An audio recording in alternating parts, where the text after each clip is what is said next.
Hello, everybody, and welcome back to Command Point. We are here today with a very special guest. I'm Shane. I'm here with Ryan, and we have the winner of the Transatlantic Open here, Matthew Fong, aka Micromancer. How's it going? It's good, guys. Really good to be here.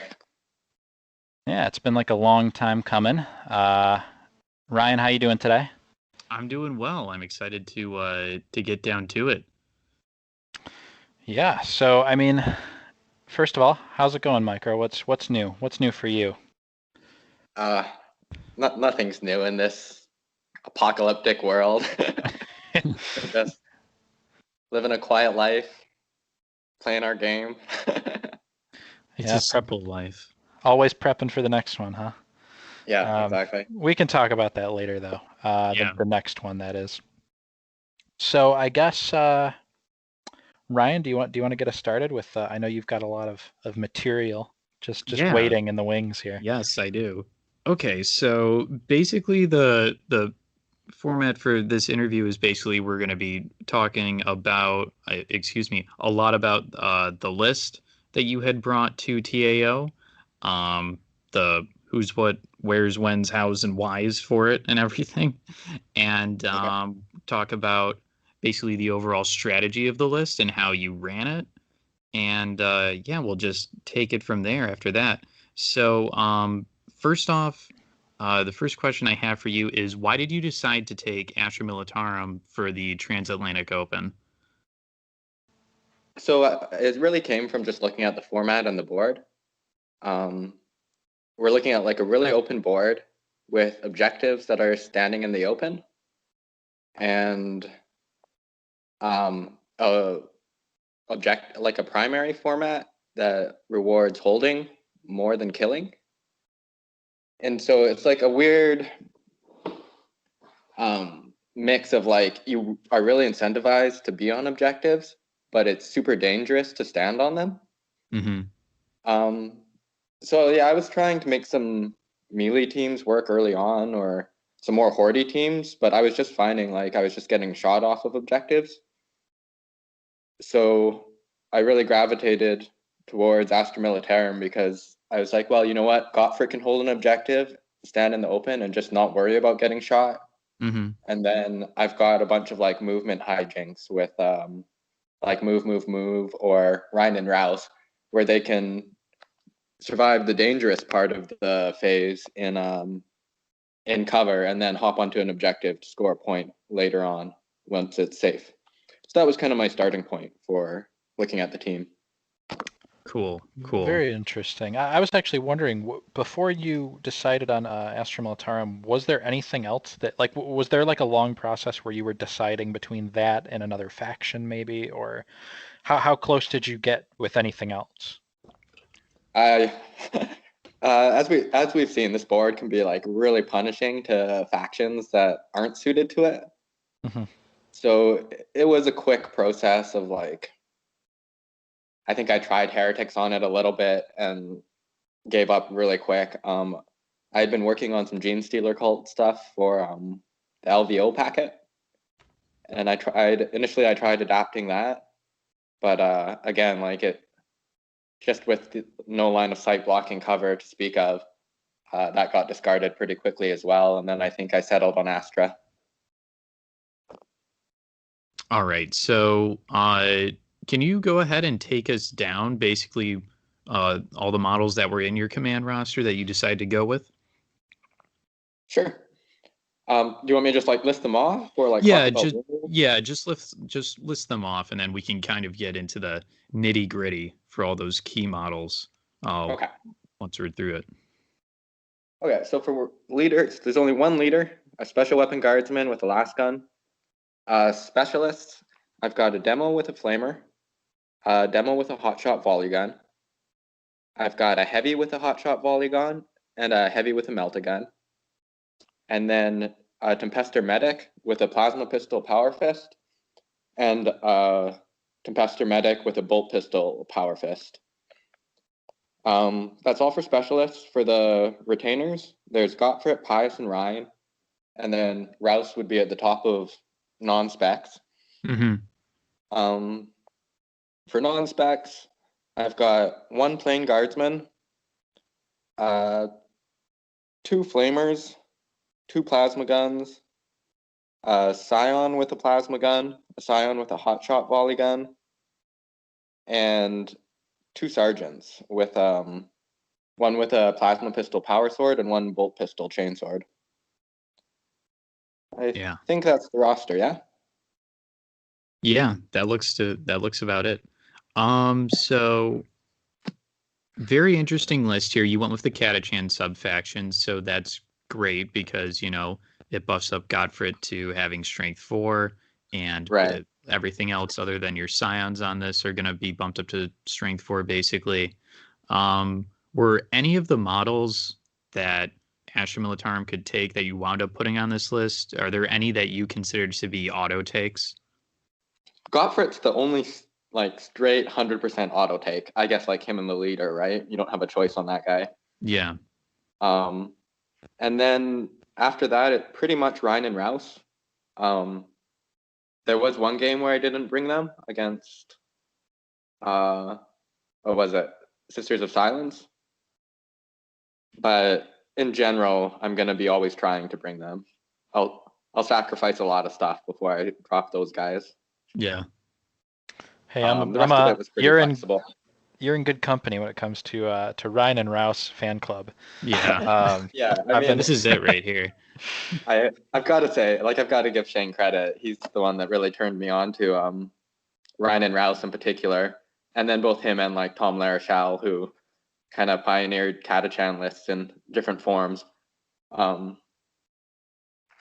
Yeah, I think I started from a spot that Shane and Tom had both kind of covered before, but as I kind of prepped and refined the list, I think it took on a bit of its own identity. Yeah, so talk about that a little bit, like how this list evolved into its final product from where you started off. So my exposure to Catachans before this, I had seen Tom run them in bats, and he actually did really well with them there. I think he was the only player other than me that managed to take a game off of the Command Point roster, right? Yes, because you're right. Because he beat Ryan in that one game. Yeah. Yeah. And my only loss was to you. Yeah. Yeah. So that was actually I think that game was the first time I had seen Catachans run. Actually, no, that's a lie. I think Shane had run them against me a few times. But Shane had been running them against me at 125 with the Balgrin Bonad veteran on there.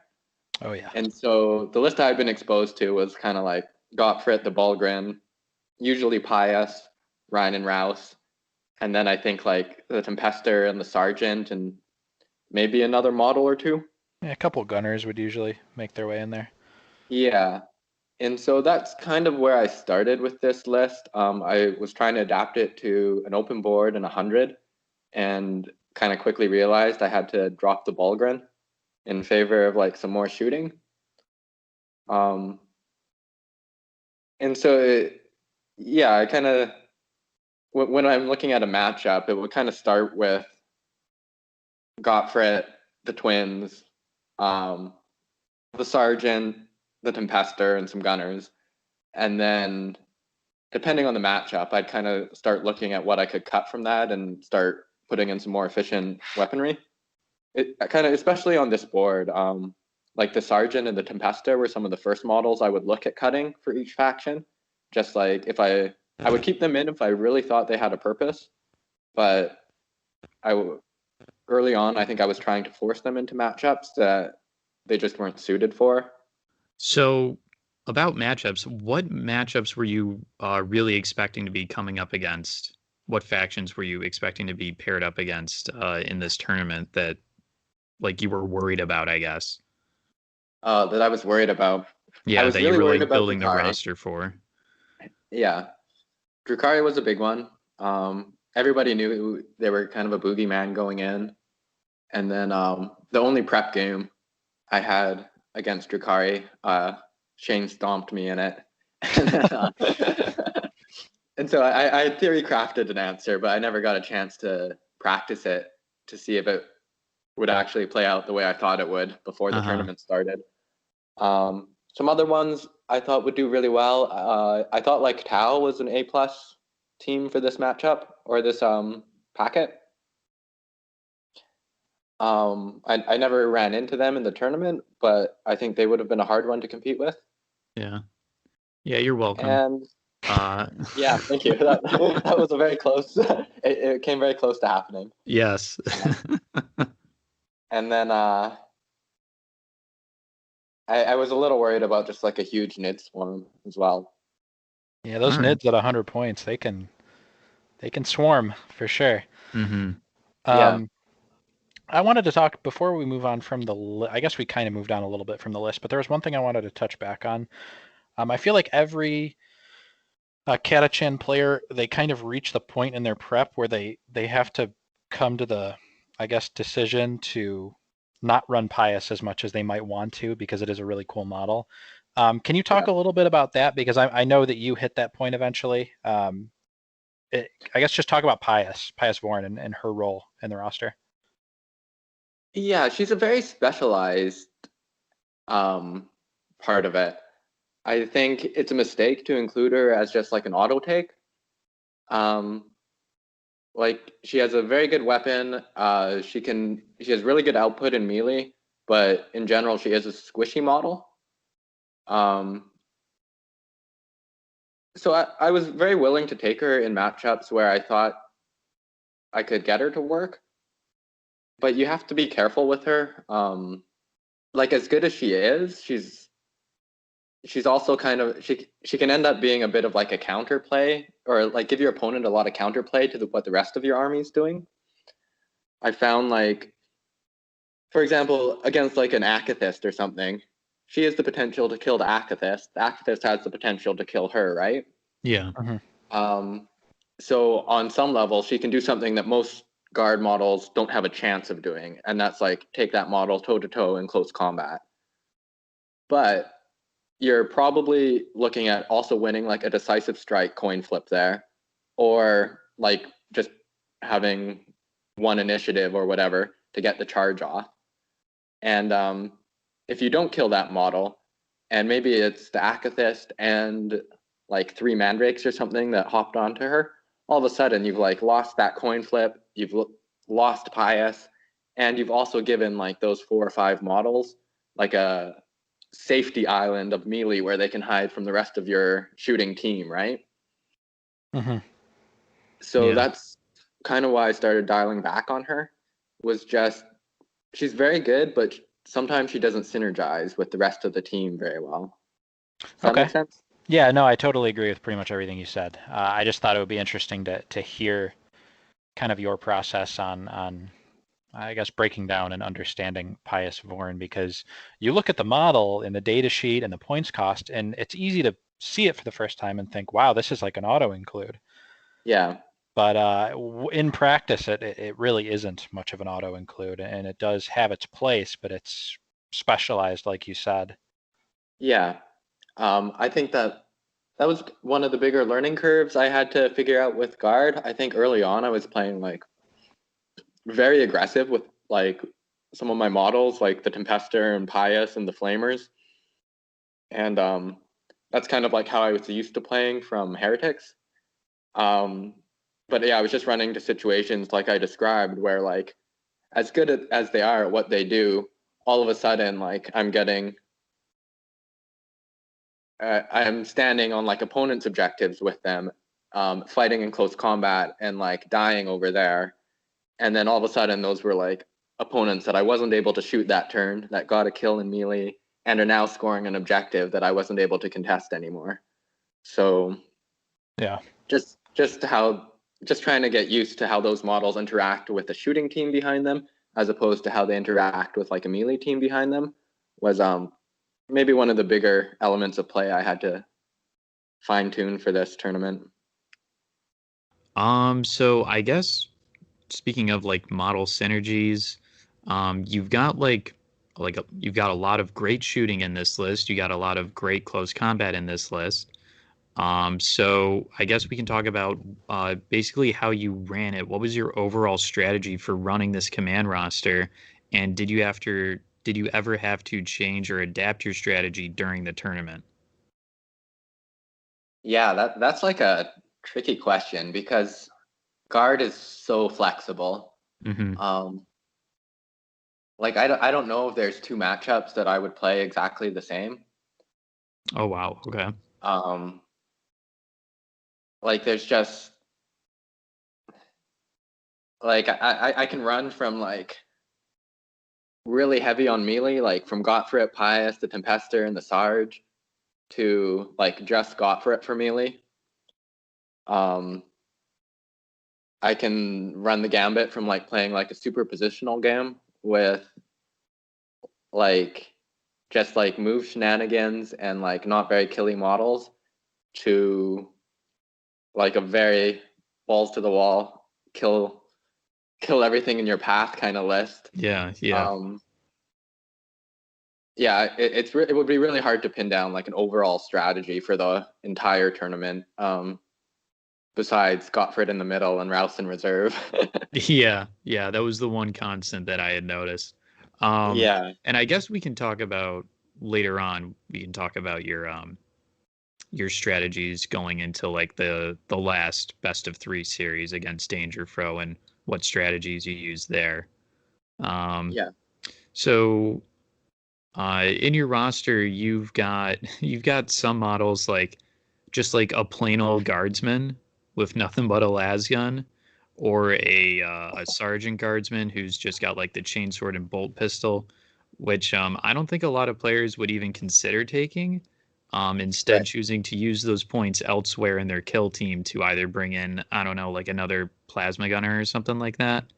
But the way that you were running these models, they felt really lean and they felt like they brought real value to your team. So how do you take a just like a lone guardsman with a las gun and make it just like seem integral to your overall strategy? Yeah, because you kind of have to remember that the in the format we're looking at, it is hold one, hold more, right? And so most of the primary points are from holding. So bodies are important. And you're also at least doing one positional objective in each set of secondaries, right? Sometimes two. Yeah. So just from a pure body count, um, those models can be worth it sometime. And then there's also cases where the quality of shooting doesn't necessarily matter. Um, like for example, against something like with an invuln save or Mm-hmm. Mm-hmm. something like that, like you can upgrade. At that point, it's really not worth it. Like if you're dropping that lone guardsman, essentially what he does is his 5 points goes into upgrading one of the guardsman gunners into a scion gunner, right? Mm-hmm. Yeah. And so that's really the trade that you're looking at is like a guardsman gunner and a guardsman or one scion.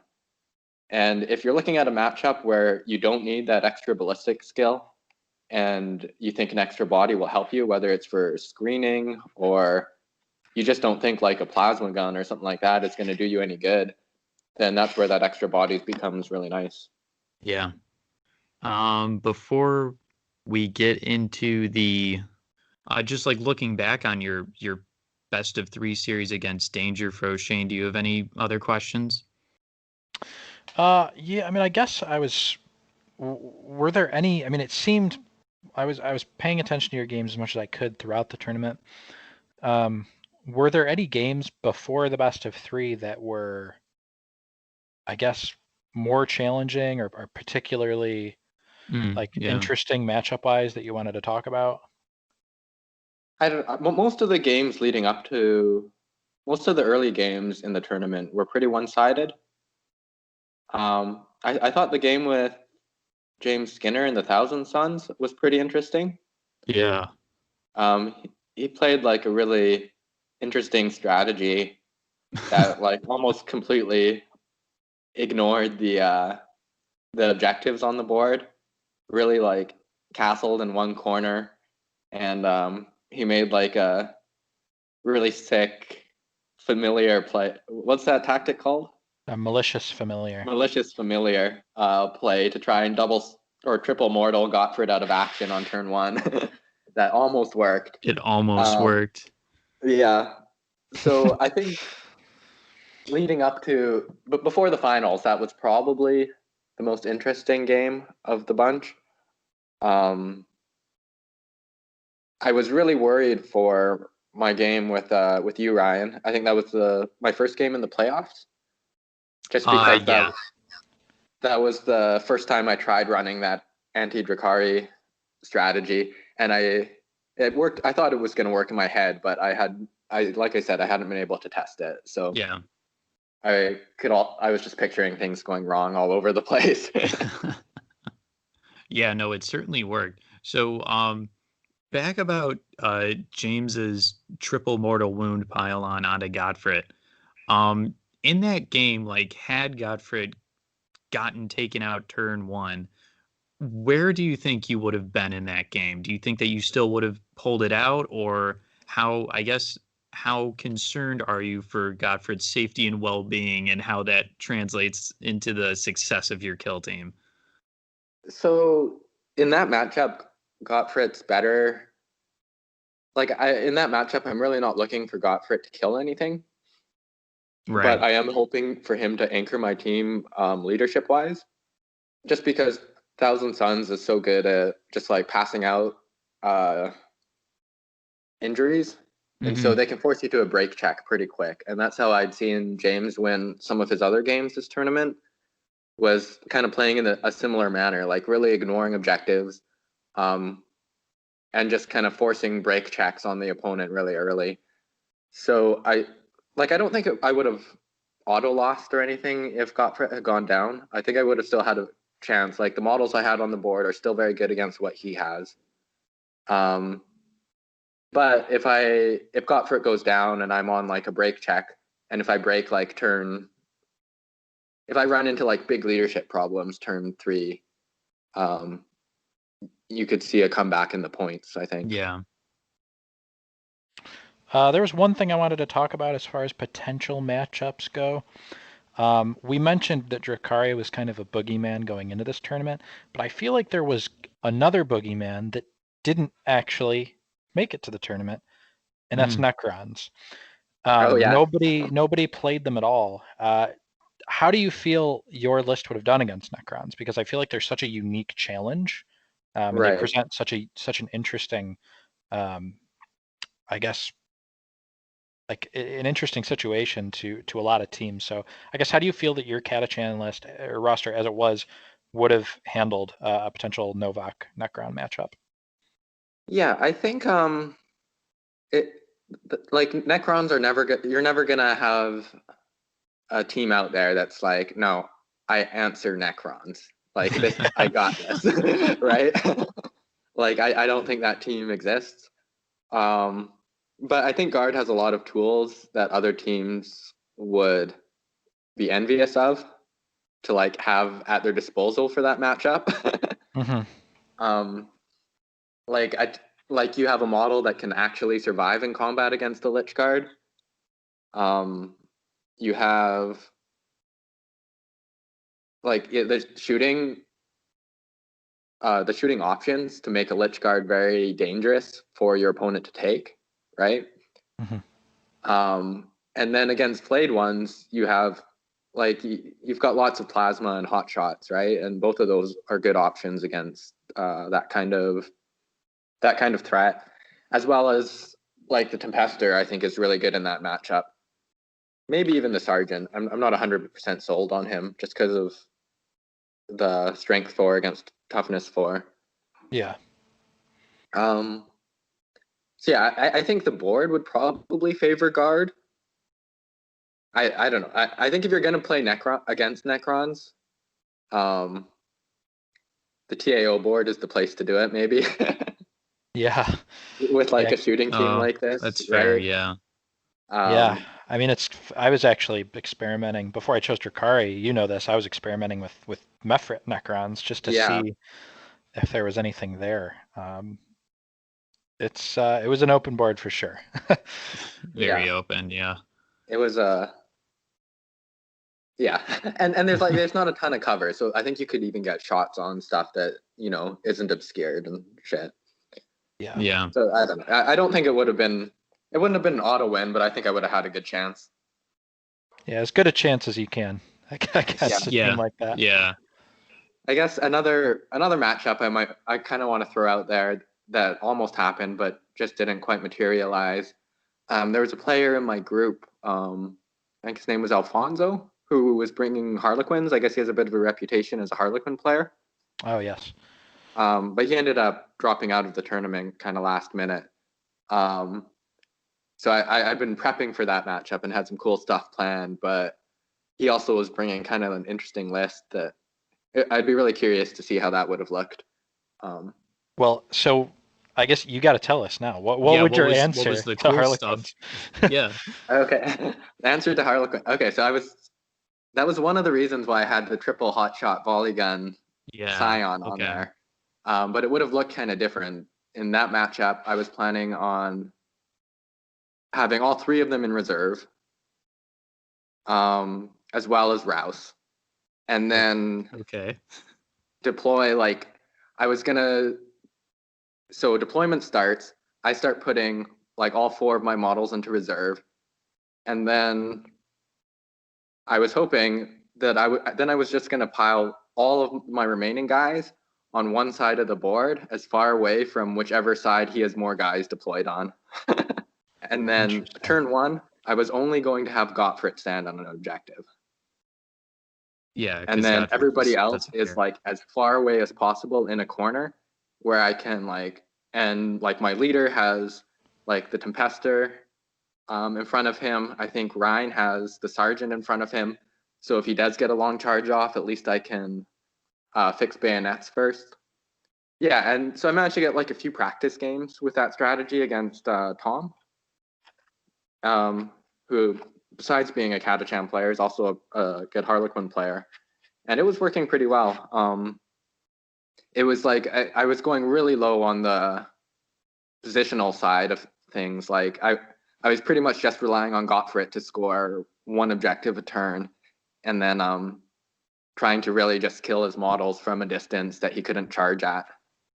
Oh yeah, I was actually gonna say, like, weirdly enough, like I don't know if he had Frozen Stars, but Frozen Star Harlequins with kisses could actually like kill Gottfried.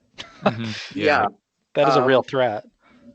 Yeah, I think the roster he had, it was a really cool one. I forget the sub faction. Is Frozen Stars like the extra attack one?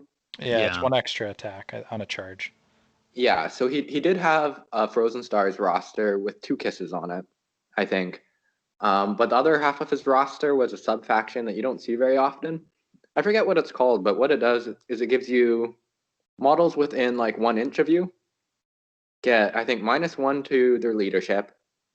And when you roll a nerve check, you roll 2d6 and take the highest. Oh, the opponent does, you mean? Yeah. Okay. Right. That's really interesting. So yeah. I was actually so I was like 90% sure that he would take that side of his roster against me. And it was almost all, I'm not up to date on my Harlequin terminology. I think it's the Caress, like the good 1 damage weapon. Is that it? Yeah, is that like strength +2, AP -2, or is it -3? Strength, I think it's strength +1, AP -3. Yeah, that's the other one. Yeah. And so he had like a lot of those and maybe 1 kiss. I think he had 1 kiss on that one. Okay. So I was pretty sure that, chances are he wouldn't get a kiss onto Gottfried because he only has 1. And then, but it was a scary list to kind of prepare yourself for, because even if they do flesh wound one of your guys, with guard leadership, you're probably shaking, right? Yeah, I mean that is a legitimate threat, especially with the 2d6 nerve tests. Yeah. I guess I was thinking like the first thing I thought when I thought about Harlequins versus Guard was like a combat and zealot with Kiss with Frozen Stars, both charging Gottfried and getting like 12 attacks, wounding on threes, like D3 damage. Yeah, That'd be crazy. It's one of those things where you could play Harlequins that way. I don't think I would be surprised if a player of Alfonso's quality though would try a play like that, just because it's so risky, right? Oh, it for sure is. It's like you're Hey almost man, if you tossing it to a fail one coin of flip them, turn one. you fail one of them and he's Yeah. out. Or Yeah, Gottfried could get a decisive strike off and kill this both of your guys, right? also true. Yeah. Yeah, So okay. risky. So I guess Ryan, you wanted to ask about the finals now?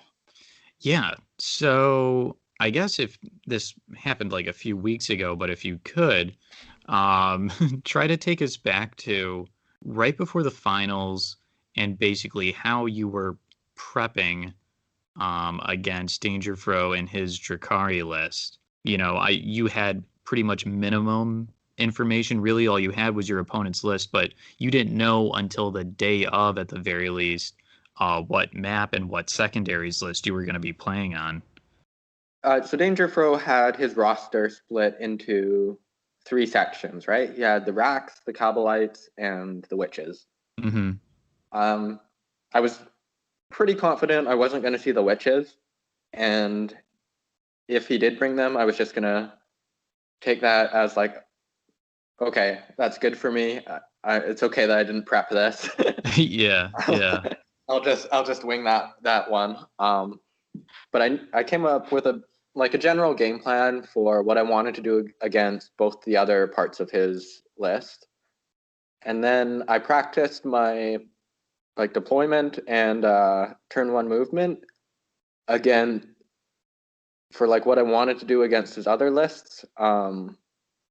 And because we didn't know the deployments, I practiced all of them. That'll do it. Jeez. Yeah, I guess. Yeah. Professionals have standards. Yeah, it's one of those things where when you're trying to play such a screen, my turn 1 has to be super precise in this matchup. If I allow a deep strike in a bad spot, it can really screw everything up, right? We in game 2, we kind of saw how things can start to go bad once they start piling in onto one model after another, right? Yeah. And some of these deployments, especially the diagonal ones, there's some problem spots that I had to come up with some solutions for, where he would be able to either move models or deep strike models behind some of the containers where I couldn't see from my turn 1 movement, where there would be kind of charges over onto objectives that I really needed to be scoring. Yeah, I needed to make sure I had plans for situations like that. Yeah, I came up with some pretty cool stuff. It never actually, because we didn't draw these deployments in the finals, I wasn't able to show it, but for some of those diagonal ones, I had plans to use, there's a Astra Militarum tactic, I think it's called Reconnaissance Sweep. It's like a vent move for a Scion that you roll 2d6 for. Yeah. And so I was on these diagonal ones, I was going to use that on my heavy hotshot volley gun just to get it over into a spot where I could move it so it could get an angle on those crates turn 1 and just kind of deny him that safe drop zone. Wow. Okay. I had plans for stuff like that, and I think there were a few deployments where I was going to use advance a hotshot turn 1 and use an order to allow it to still fire. There were a few situations where I kind of had to do some creative thinking to come up with a turn 1 movement that I was happy with. Okay. So screening was super important for this matchup, right? Because, for me as a Drakari player, in our matchup that we had played, deep striking was kind of the plan for me. And then when you just completely screened me out, I was just like, oh, okay. This is going to be that game. All right. Yeah, when you look at the secondaries that are available, first of all, a really nice deep strike into your back zone is like really nice for your opponent, just from a board state perspective, right?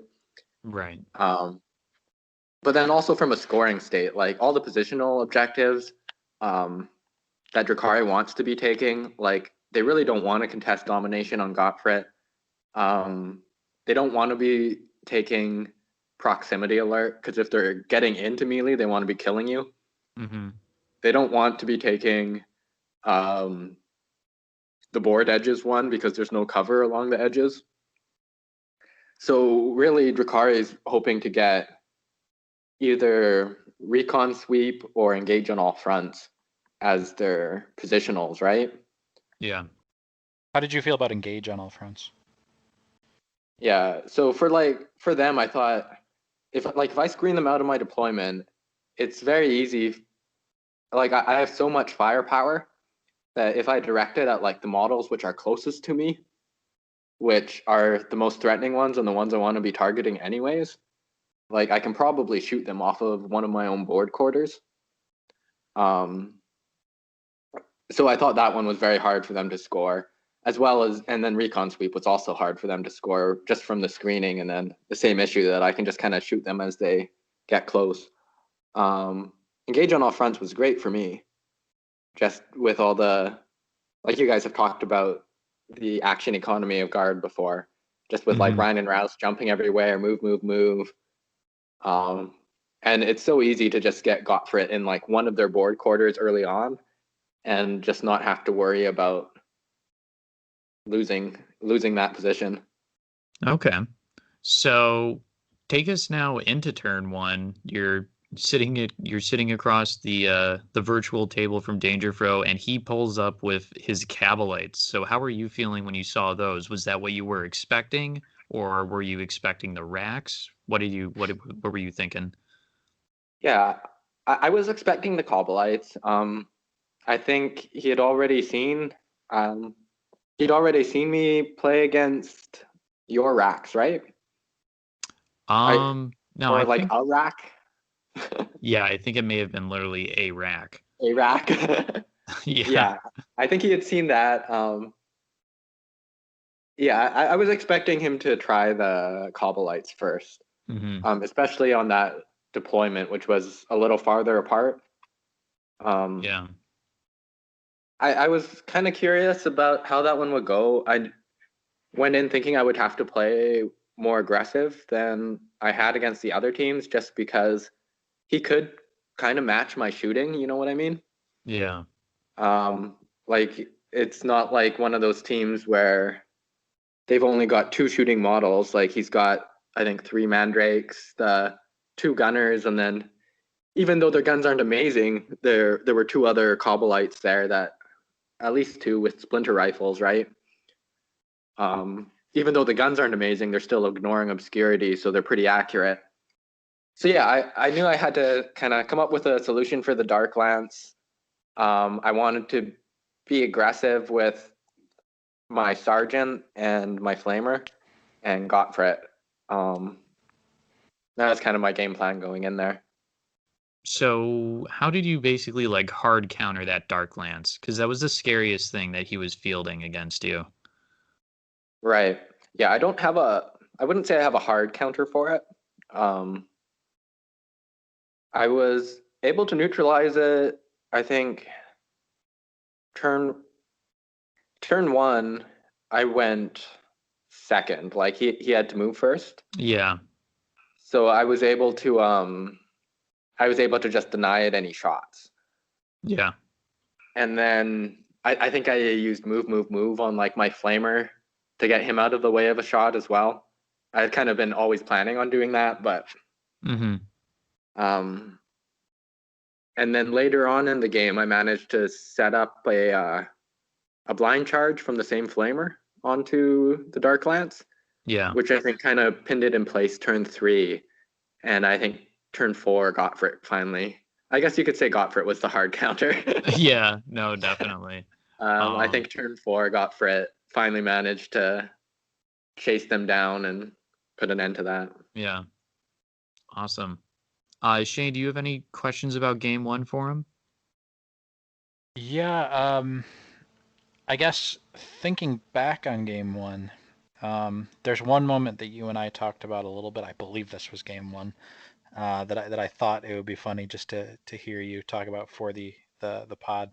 Um, there was a time I believe where I really wanted on commentary for Danger to charge one of his just basic Cabalite warriors into, I think it was Rouse, who had a flesh wound at the time. Okay.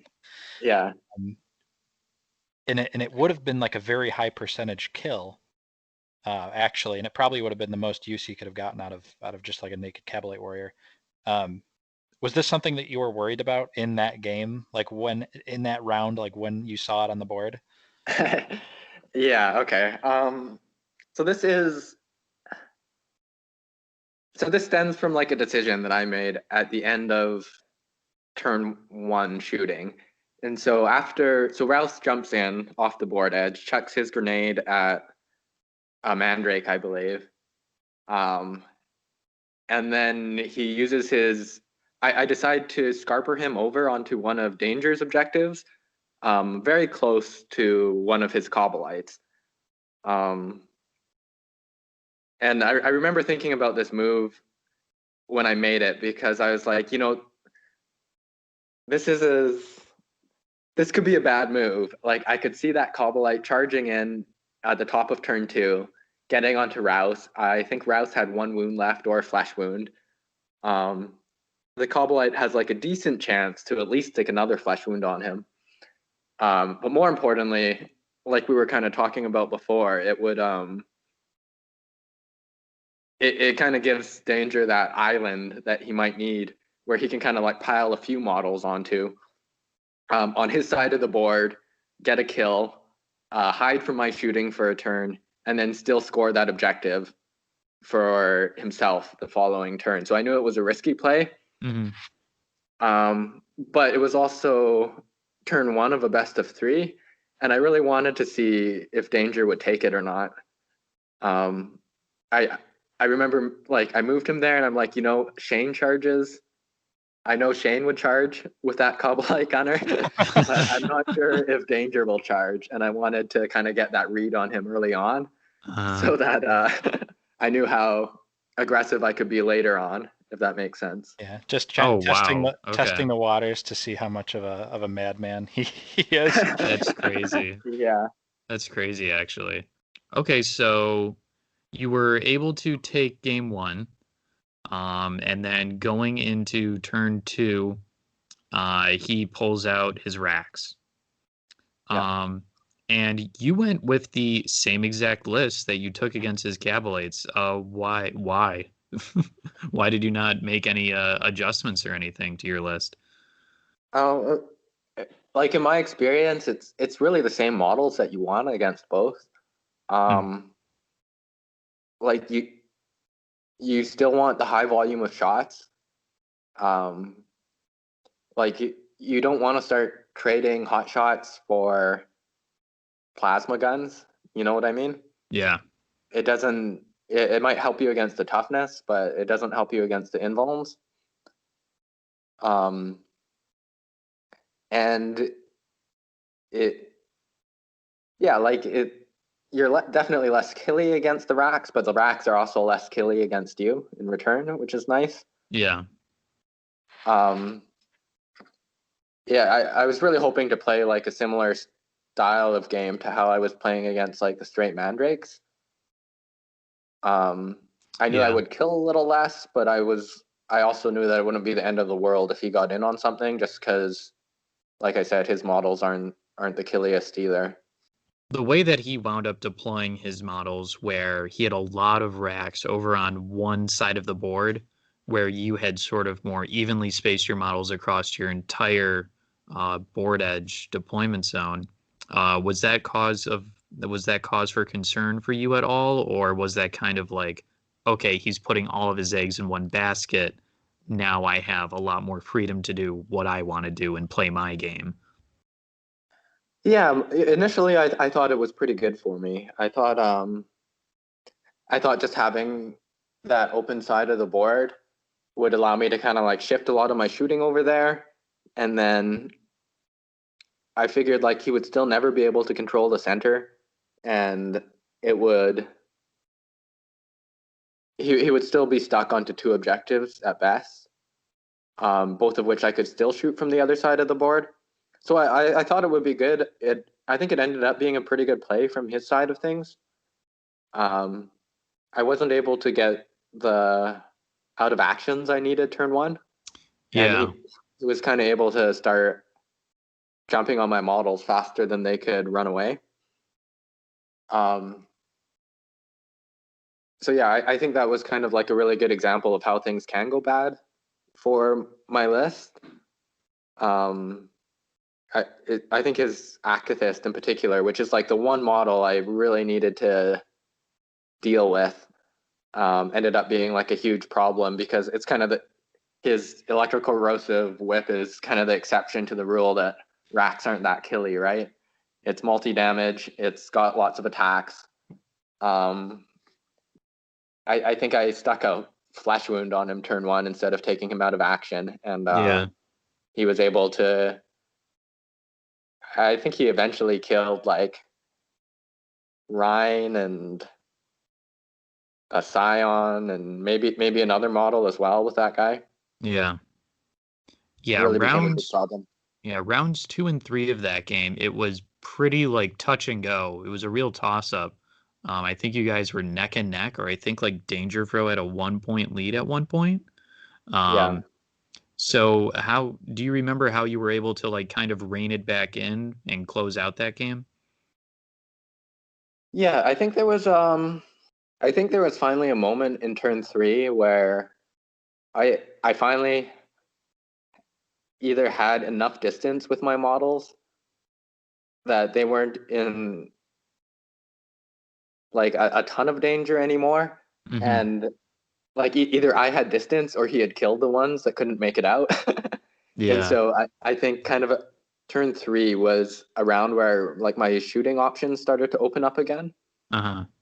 I think his Clavex went down that turn to 2 hotshot volley guns.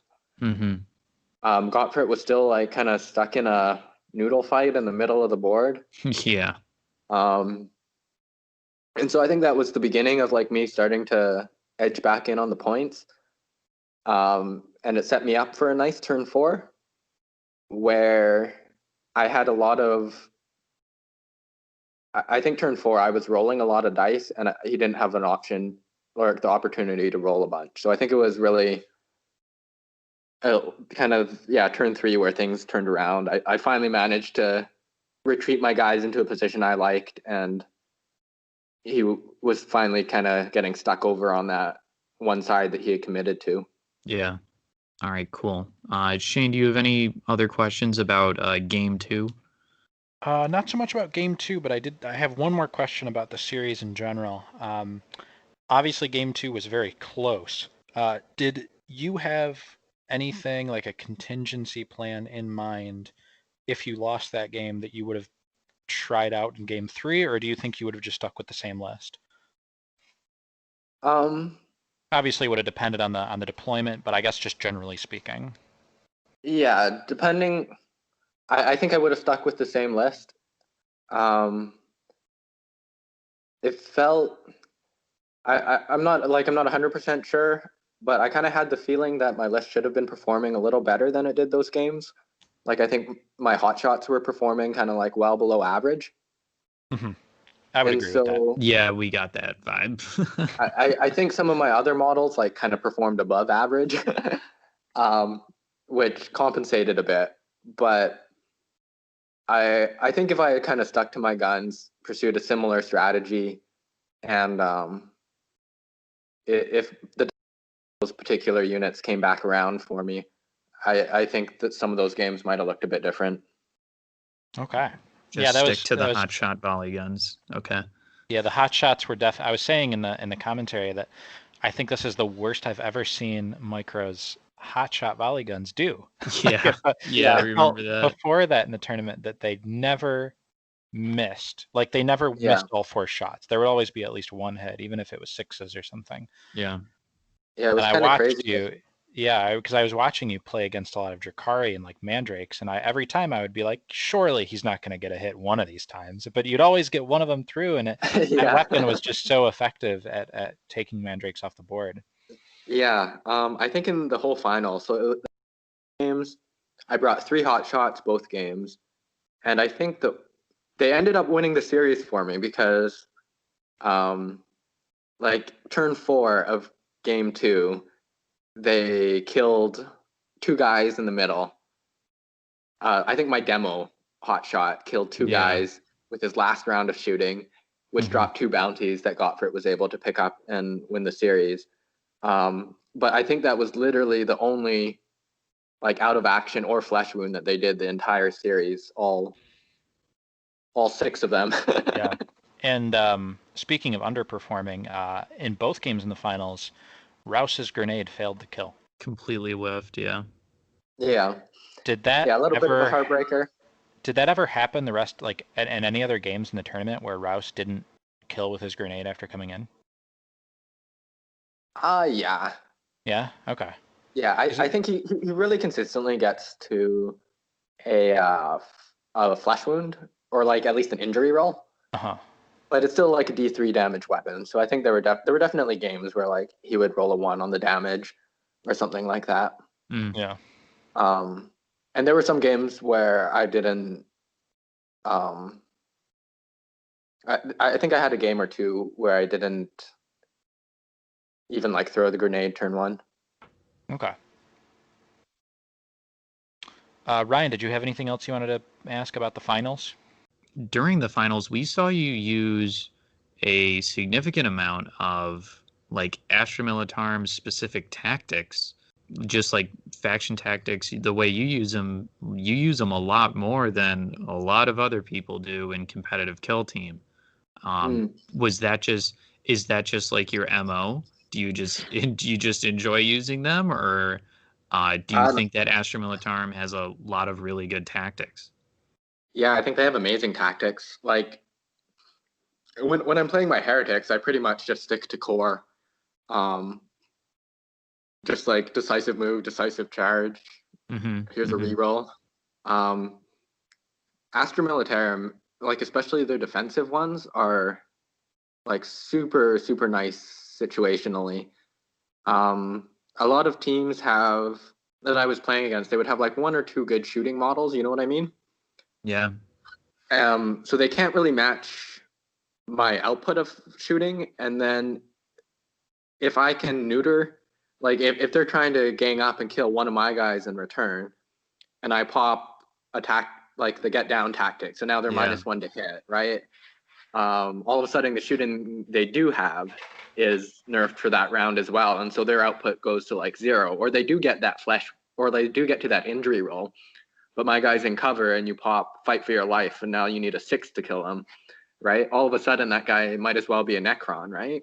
So it's kind of crazy how like a guard can go from a glass cannon faction where it's like you touch them and they'll die, but if you can kind of pick a model or two and just be like, no, this guy's not dying.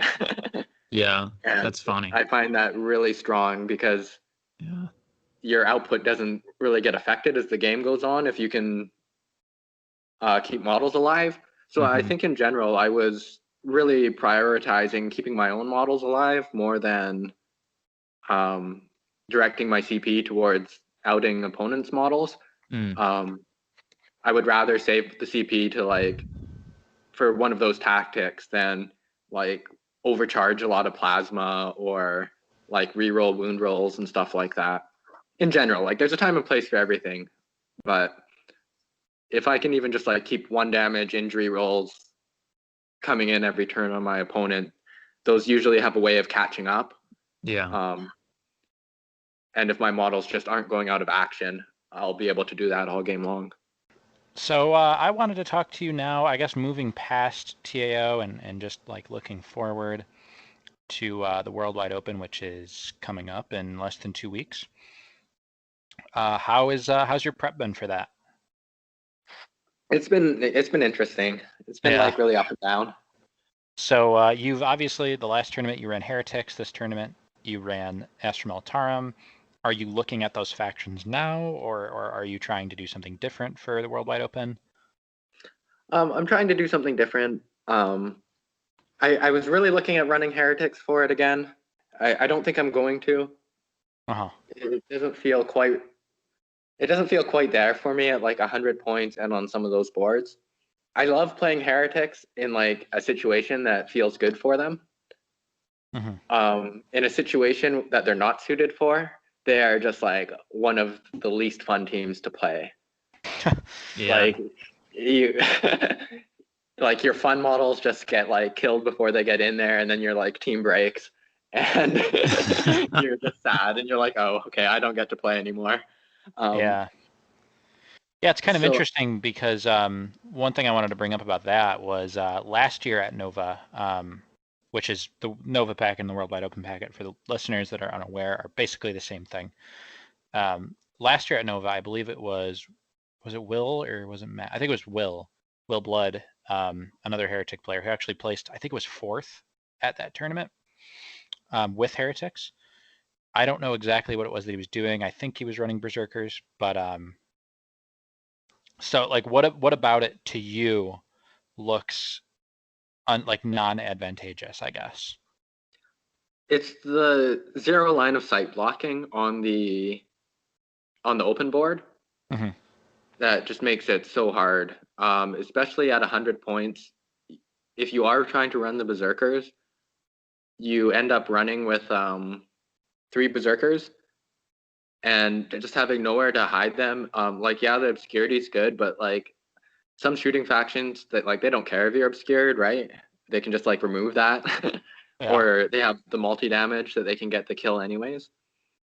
And if you even lose like 1 or 2 of those guys for free turn 1, like just having to go first turn 1 on an open board can just be disastrous. For sure. And that's kind of the kind of game that I don't like playing. I want to play a team where it always feels like I have a chance. I don't need to like dominate. I don't need to like go into a matchup thinking that I'm going to stomp it, but I want to know that like I can go first, I can go second, whatever. I'm going to have a game of it. And I've had a few games with Heretics where it just doesn't feel like it. I know you've talked a bit about how you think, like, I think you're right. If you are going to play Heretics on this open board, you do need a shooting element to your team. But my personal experience with shooty Heretics is it's not what the faction wants to be doing, and they're so limited to. I don't know how much you want to talk about that. I don't know. Yeah, we could talk about it another time. Yeah. I was just gonna say, would you say it's like not? It also doesn't seem like it's your play style very much. Yeah, it's not my play style, and I find that it's not like the shooting side isn't flexible enough. Okay. You end up with like 1 plasma gun and the autocannon, and then like if you're bringing a Terminator, you only have the 1 Terminator on your roster, and you have to kind of pick his gun ahead of time. And so you end up using the autocannon for targets that the autocannon like isn't great against. Like you can't tailor what guns you're taking. Does that make sense? So you end up like firing like you're relying on your autocannon to do damage, but you might be against targets that have like a 3-up save, and it only has AP -1. So even though like it is good shooting, but it's so easy to just whiff with that gun against the wrong targets. Yeah, this is the part where I try to convince you that the missile launcher is good, and then we go on a long tangent. I have whiffed. No one has whiffed with a missile launcher more than me. I tried to make that work. I beg to differ, sir. I beg to differ. I listened to your guys' one with the interview you guys did with Will, and I know he loves the missile launcher. It has never done anything for me. Like, yeah, I also am a lover of the missile launcher, but let's not go down that path. Yeah. Let's so the other one obviously was Militarum that you just won with. Is it just the fact that you just don't want to go back to that faction right away, or Yeah, How do you I feel think about them on the format? I think they're probably great for the format. There's even some matchups where I think you could get away with the Ballgren in Arena even at 100. Ooh, yeah. Yeah, they're really good for the format. I'm just I've probably played at least 50 games with them at this I point, and it's time for something else. I know how that feels. Yeah. So I guess I want to ask you kind of a general question about that packet. So last night, Ryan and I we recorded it's not out yet, but we recorded our formal tier list. I'm not going Okay. to say what it looks like or what's at the top, but I wanted to ask you, if you had to pick a number one faction for WWO, what would it be? Necrons. Okay, I will not confirm Necrons. nor deny that that's our number I can one, neither but confirm nor deny Yeah, if they are at the top or this bottom of the is. tier list. I think we're living in the world where Benji wins this one, guys. that could be it. Honestly, our tier list might be out before this episode, so I guess I think it will be. it's our number Yeah. one too. It's Yeah. right there at Yeah. the top. Yeah, no, Necrons are very scary in the format. I guess so. Without revealing your hand too much, Are you what gonna are take them? you? Are you gonna take Novak Necrons, No. Michael? No, I think I'm gonna take Tyranids. Okay. Ooh, okay. I've been having fun with them. I think it's definitely like not the same feeling going into this one as it was like running Astra Militarum for the last one. Like with Astra, I was like stomping my prep, and it was just like, yeah, this is it, guys. um, with Tyranids, it's more that feel that I was talking about a bit earlier, where it's like, you know what, I never feel like I don't have a chance with them. I'm enjoying playing them. I think there's some neat stuff they can do. I really like the Warriors. And so, yeah, I think I'm going to be kind of doing a Warrior-centric Tyranid list. Okay. Okay, very cool. Yeah. I wanted to ask you also about I guess looking further into the future to a world with COVID vaccines. Do you see yourself ever attending? I know you're out there on the West Coast, Canada, but do you ever see yourself attending any of the bigger like IRL tourneys once eventually, finally, we might get those back? I'd like to go to one at some point. Like I don't think I'm in a position in my life where I'll ever be like a circuit player. Yeah. I won't be able to like hit them all, but I'd like to go to at least one at some point. Meet everybody, hang out. I think that would be a great time. Yeah. Yeah, totally agree. I mean, I've been saying that for forever. I just can't wait to go out to, especially the West Coast, or even just Nova, just to like meet all of these people that I've been playing Kill Team with for months and months. Yeah. There's a few things I wanted to. If we are we good to like head back to TAO for just a sec? Yeah, sure. Yeah, there was a few things I just wanted to throw out there that people could try if they're playing a list like against a list like Astra Militarum that I was doing. That I was kind of curious what would happen if people tried them against me. I would have really liked to have seen some of the Drukari players not put any Mandrakes in reserve. Yeah, 100% agree with that. I think it would allow them to be like a lot more aggressive with their movement, and I would have liked to see them try and screen out Rouse less. I think by the time they kind of like screen out their back line, they move a few guys up a little, and then they're really relying on that deep strike for their aggressive models. It spaces out all your guys so much that it's like I only have to deal with one or two threats a turn. Everything else is like at the back of the board, right? Yeah. I think if you just kind of deploy on the line, maybe you ready your leader and then move up really fast. I think that might be a better play against gun line like this. And I also wanted to see people be more aggressive with like fire and fade moves. I think it's a really good play to like once a lot of the shootings died down, like the last Mandrake that you fire, like save a CP for him shoot him and then like move him right up as close as you can. He can't be shot by a lot anymore because it's just later in the shooting phase. Right. And then try and get that guy into a good charge for the next turn. So I just Yeah. wanted to put that out there. If Yeah, those are if good people are tips. looking Thank you. for ideas about playing against teams like this. Yeah. Yeah, one thing I was thinking about personally, I mean, obviously I never got the chance to play you in the tournament. I had considered, instead of doing the deep strike, trying like a veteran move out with a Yeah. Mandrake. Obviously you can't vet advance and charge on that packet, but the 8-inch move on the vet move could actually get you into a threat position to maybe charge some of your shooters early on. Was that something you were thinking he might try? Yeah, it caught me by surprise when Manko did it. So I thought about it a bit more. It's a very risky play because like you don't have that reroll on the charge turn one, right? Right. You're down to CP. I think if you're gonna do that, I think you should also put your Mandrakes in reserve. Really? Okay. Because Yeah. I feel like it's tough to do both, because then it's like you're putting all of your eggs and you basically come out of movement phase with 0 CP. Yeah. Yeah.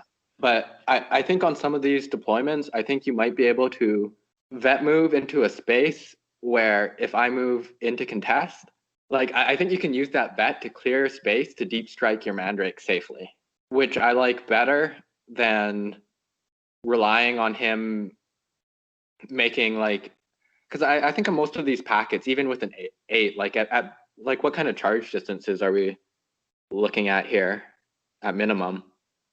Like a 7 or something? Yeah, something like that. So that becomes like a 10 if I fall back. Yeah, no, that could definitely be. That's the thing about the vet move. I know a lot of people are scared of it, but Yeah. if you have a melee model, which the Militarum do with their Gottfried, or even like a sergeant that can fix Yeah. bayonets, um, Militarum in particular have their ways of dealing with the vet move. Yeah. It's like I figured like best case scenario, you end up on the like you're gonna end up fighting the sergeant, right? Worst case scenario, you're just standing in the open looking dumb without any CP. Yeah. It would be really deployment. Like maybe there's some deployments where it can work better than others. But I think there are a few of those deployments where you could vet move to a spot where if I react to that, it might clear some breathing room for a deep strike. But again, it's a high risk play because, like you said, you're out of CP at that point. I would probably try no reserves first, and no reserves, no vet move, and like a aggressive fire and fade before I tried a vet move. But if that wasn't working, it would probably be on my list of things to try. Yeah, the other thing that I was thinking about was kind of what Danger ended up doing in the second game, where stacking everybody onto one side. The only thing I wouldn't have that I would have done differently was kind of what you're saying, is not doing the reserves, and just because he ended up spending points to put these models down that he would have gotten farther up if he just deployed them normally. Yeah, that's tricky. I kind of like the reserves with that play because it forced me to still spread my side, right? Yeah. Because like I couldn't I had to assume that he might still drop those mandrakes on the open side of the board. So I still had to account for that in my turn one movement. I couldn't just be free with what I wanted to do. I don't know. It's hard. Yeah, I would say it's a tough matchup for the Drakari either way. Yeah. You really have to think outside the box there. Well, anyway, anything else you wanted to touch on before we wrap this up? No, I think that's good. Yeah, thanks so much for having me on, guys. Yeah, thank you for taking the time out. It's been a pleasure. We really appreciate it. I get so much out of your guys' Discord channel and like all the tournaments and games happening there. So I guess just thank you for creating this community. I really love being a part of it. Yeah. Of course, man. Thank you for playing in it. You're one of the best players we got on here, and it's always good to see, the I guess the level of competition rise as we get further and further into the I guess, the life cycle of this Yeah. TTS era that we're in. The cream of the crop. Yeah. All right, awesome. Thanks to everybody for listening. If you've listened this far, thank you all to our Patreon subscribers or Patreon supporters, I should say, for making what we do possible. Shouts out to everybody over in the Discord. If you haven't and you're listening to this for the first time, you should head on over there. Join up. Try to get some games in over on Tabletop Simulator. Maybe even games against Micro himself. Yeah, it's been a pleasure recording this. Thank you all for listening, and we'll talk to you all later.